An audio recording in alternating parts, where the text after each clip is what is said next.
have always been a people pleaser. From as far back as I can remember, I have always been a people pleaser. It started with my mama, and then to my husband, and then when like strong, dominant people would come into my life, it would then transfer over to them. And there was a situation that had happened in my life where I finally got to a point where I just stopped doing what everybody else told me to do. And I started just listening to God. So I was moving cross country. I was in a crazy season in my life. And I was moving from the Midwest over to Arizona.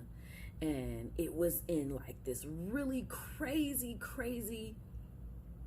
season where the prices were super high for hotel rooms and everything, but I knew that I needed to get a place to land once I got to Arizona. So my friend was like, get a weekly hotel, get it for the whole week and everything. And I'm saying to myself, I'm not gonna need it for the whole week. Something in me is telling me that I only need it for a couple of days. So she kept saying, get it for the whole week, get it for the whole week. And it was twice the price. And I didn't want to pay that. But I went on ahead and I got it for that whole week. Once I got to Arizona, I tell you, I ended up getting an apartment the next day after I had gotten there. And so I did not need the whole week.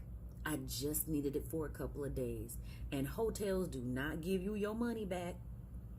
If you leave and you leave ahead of time, it's just a loss. And from that moment, I said to myself, you know what? God is not going to ever lead me wrong. So I'm not going to listen and follow what anybody else tells me to do except God. I don't care who it is. I don't care who comes into my life and is trying to tell me what the Lord told me to tell you this and wisdom says to do this. I'm going to listen to God. And I'm going to follow what God tells me to do, because first of all, I can speak to God the same way you can. You hear from him. I hear from him too. I have a relationship with him. So if I hear the Lord tell me something specifically, I'm going to stick with that. I'm not going to go all around asking for other people's advice and everything. What do you think I should do? And how should I go? I'm going to talk to God and I'm going to follow what God tells me to do, because God is not going to ever steer me wrong. He is my source. No one else is my source. And so I finally got to the point, and I don't care how crazy it seems, when God tells me to do something, even if it's different than what people were going to tell me to do, I'm going to go with God.